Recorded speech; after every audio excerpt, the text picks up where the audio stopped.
We've been waiting for the Chicago Bears to add another wide receiver this offseason, and finally, 2 weeks before they report to training camp, in comes N'Keal Harry. Great value on a trade, and he adds something to this wide receiver group that they don't quite have right now. You are Locked On Bears, your daily Chicago Bears podcast. Part of the Locked On Podcast Network, your team every day.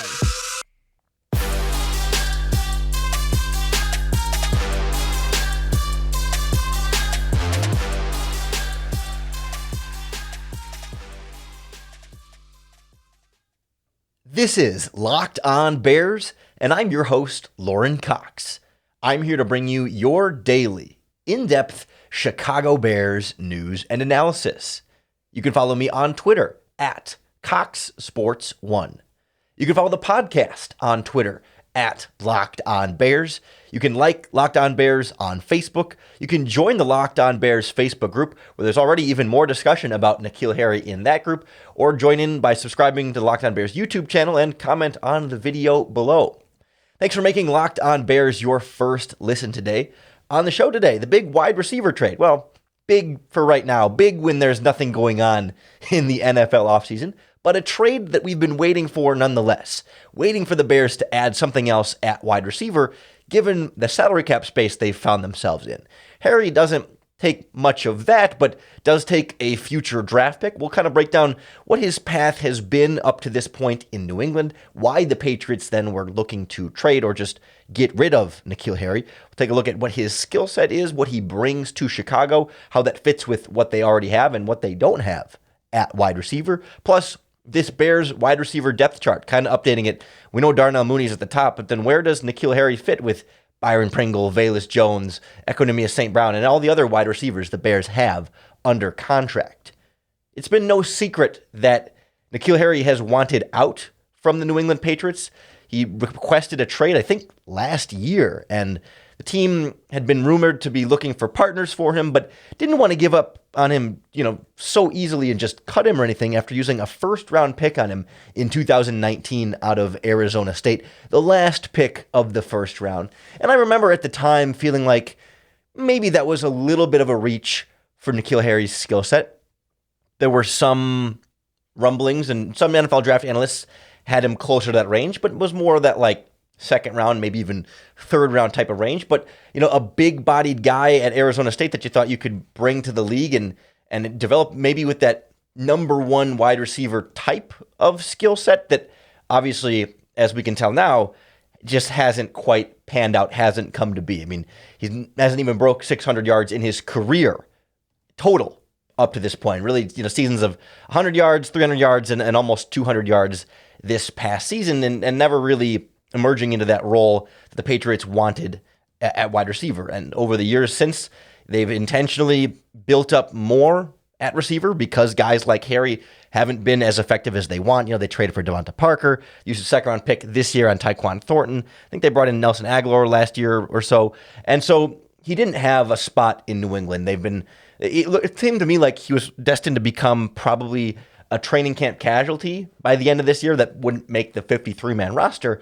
And so the Bears get a chance to get him in their training camp first, see what he can do, and then decide if they want him on this 53-man roster for this upcoming season. And all it takes is a 2024 seventh-round pick. So 2 years from now, a seventh-round pick to get a former first-round pick at wide receiver that just has not panned out.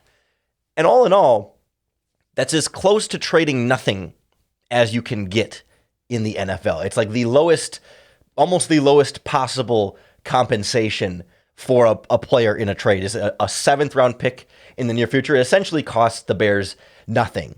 The chance that seventh-round pick ever becomes anything is minuscule, and it's fairly easy to acquire more seventh-round picks, as we saw Ryan Poles do a bit this year, more in the sixth round, but adding those late-round draft picks tends to be fairly easy to do. And so it's all upside for N'Keal Harry. If he comes to Chicago and starts to put something together all of a sudden, boom, it's better than anything you were ever going to get with that seventh round pick.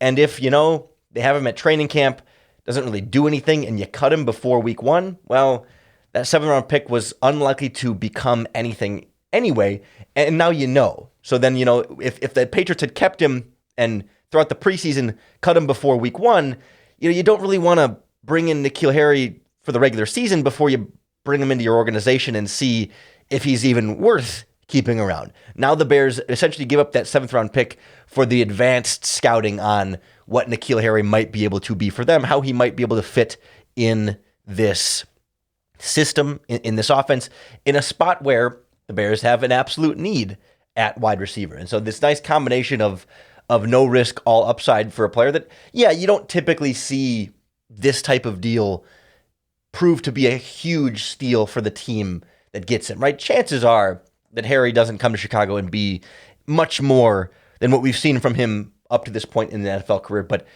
all it takes is one, right? All it takes is that hit to be able to get him to be something more. I mean, even if you got 33 yards and 33 catches and 309 yards and 2 touchdowns, which is N'Keal Harry's best season from New England in 2020, that's still something. That's still pretty good for a 2024 7th round pick. It's terrible for a 2019 first round pick, but for Chicago, I think if Harry can carve out that kind of a role, that would be more than a success for this trade. We're not going to set the expectations too high here, but I do think coming to Chicago, his skill set in particular, even at the diminished production or the limited production that we've seen this far, does give the Bears something a little bit different than what they currently have at wide receiver. We'll kind of look at what Harry does well, what he hasn't done well, and how that all fits together in Chicago next on Locked On Bears. So we've all been in a situation at some point in our lives here where you're a little bit short on cash, right? Maybe you're feeling a little bit paycheck to paycheck or just this month struggling to make ends meet. Well, our friends at Dave can help you get out of a pinch when you really need it. This is where Dave can absolutely help you. Dave is a banking app that can help you get up to $500 instantly with extra cash. That's more money to fill your tank, to buy that wedding gift coming up, or catch up on bills, whatever your needs might be. Dave is here for you. You can finally tackle those expenses that have been stressing you out without any hangups. There's no interest and there's no credit check needed. Millions of people have already downloaded the Dave app to get the financial relief they need with extra cash. So if you're in a pinch and need some extra help, download Dave and think of it as a helping hand from future you. Download the Dave app from the App Store right now. That's DAVE. Sign up for an extra cash account and get up to $500 instantly. For terms and conditions, go to dave.com/legal. Instant transfer fees apply. Banking provided by Evolve. Member FDIC. Future you will thank you with Dave. Future Chicago Bears may thank themselves for the N'Keal Harry trade if he's able to give them much of anything on offense. That makes it instantly worth that 7th round pick from the future. And I think there's enough to like from Harry to feel like he's got a shot here. I'm not going to guarantee he makes the 53-man roster or is some kind of, emerging starter, anything like that. But I think he can fit a role here. And there's going to be competition for that role, and he's going to have to show up and be a part of that and really, elevate himself to some extent. But there's something he offers here that the Bears don't exactly have purely right now. So like when you look at N'Keal Harry in New England, right? Part of the biggest problem is that as a route runner, he just can't consistently separate. He's not a guy that gets open very well. And that's a huge problem. But that we have to set the bar appropriately here for Harry. Yes, he's a first-round pick, but the big reason why he hasn't been able to be productive is because he's just not a guy who consistently gets open. And in the NFL, if you're not consistently getting open, you're not consistently going to get production. There are ways you can, quote-unquote, scheme a wide receiver open, run a certain play or combination of routes that puts the defense in a position to where they just can't cover a receiver closely. I mean, think like a wide receiver screen is a way to sort of scheme the receiver open because he's not being covered. You're literally putting a blocker to block the person who is supposed to cover him, right? There are ways you can make a wide receiver open without him having to get open, but you can't necessarily have your whole offense built around just trying to get N'Keal Harry looks just to get the ball in his hands because he's not a dynamic athlete playmaker after the catch type of player either. But he does have a decent frame, some pretty good size, some good strength, and I think most importantly, what we saw N'Keal Harry do at Arizona State that is translated to the NFL is he can catch contested catch balls. Not that he's Calvin Johnson in the red zone, no, but given how much his limitations are in the other areas, he can go up and catch it, and that's part of where he's had his production. That yes, even though he's not getting open on his routes, he doesn't always have to be open to make the catch. I mean, if he's shut down in coverage and the defender swats the ball away, like, yeah, that's not going to be open, but he doesn't have to be wide open to make the catch. He can, have a defender on him and still make a tight catch.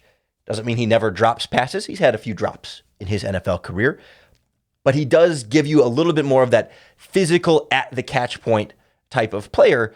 Think like ball skills when the ball's in the air. And in Arizona State, we haven't seen as much of this in the NFL in New England, but he could make those back shoulder catches down the sideline where it's not quite a contested catch, but you're not really open, right? That's sort of the throw him open idea where, you throw it to the backside and at the last second he turns that direction. So the cornerback is still there. He didn't create, separation with his route running, but just the placement of the ball and the position of his body and his hands makes it a catchable pass, even though he's not creating separation. Like he has that type of physical ability. And the Bears don't really have that in their other wide receivers. That's not to say that the other wide receivers can't make contested catches. But when you think about Darnell Mooney, he doesn't have quite the same size and bulk that N'Keal Harry has. And N'Keal Harry is like 6'2.5", almost 6'3", I think, and 225 to 230 pounds fluctuated in that area. So he's not 6'5". Again, not Calvin Johnson, not even Javon Wims 6'4", on the outside, but still, 6'2" with some pretty long arms, a decent wingspan on there. It gives him a catch radius. Darnell Mooney's more in that, 5'10", 5'11" type of range, a little bit on the smaller side, but, great route running, speed, separation, everything we love about Darnell Mooney. Byron Pringle's closer to the size of N'Keal Harry, but he hasn't quite been that physical contested catch receiver, more of a speed guy, some vertical ability and some play after the catch as well. Velus Jones, similar type of story. Get the ball in his hands, yards after the catch, playmaker speed, about 6 foot, so not quite as big as N'Keal Harry. Equanimeous St. Brown has the size. I mean, he's 6'4", 215, has a little bit more of that, but again, has been more of a long speed vertical receiver and not so strong. I mean, he's got length, but not as much of the strength and the contested catch ability. Again, I want to emphasize that it's not like N'Keal Harry is a vacuum that when you throw the ball to him, it's always going to be caught even when there's coverage draped all over him. But in terms of like his ability to do that, I think he offers more of that skill specifically than some of the other wide receivers on the Bears in terms of, think of like the archetype of wide receiver that they fit into. N'Keal Harry also last season seemed to take a step forward in terms of run blocking at the wide receiver position.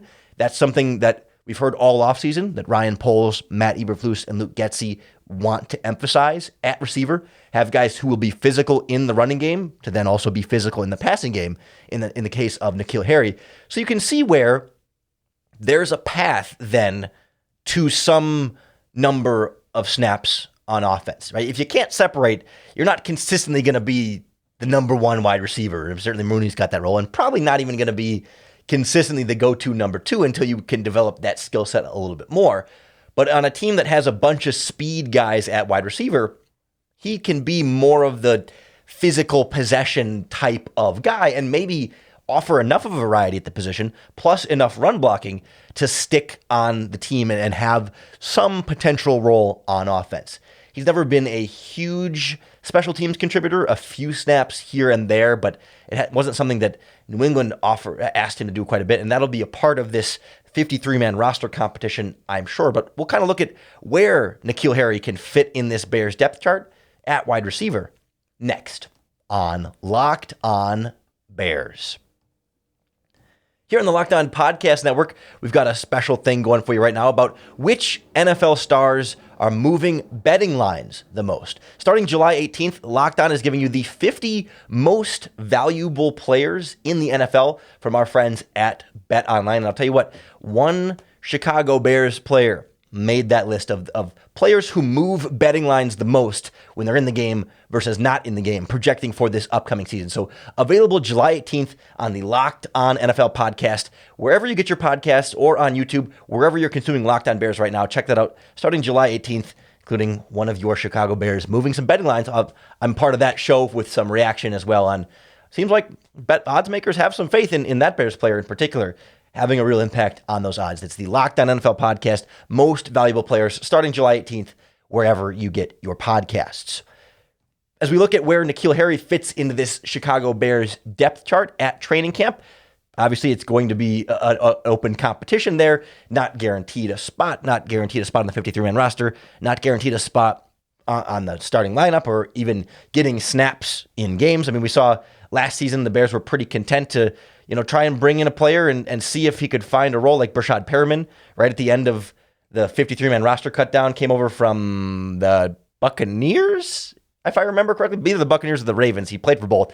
Regardless, we thought maybe Perriman could fit into that Bears depth chart at wide receiver, gave him a couple weeks on the bench to try and get up to speed, and then ended up releasing him, and nothing ever came of it. So there's always that inactive role on the 53-man roster for a guy like N'Keal Harry. But I think, at least for now at training camp, we know, obviously, Darnell Mooney, wide receiver 1. On this depth chart, no one's really going to unseat him there.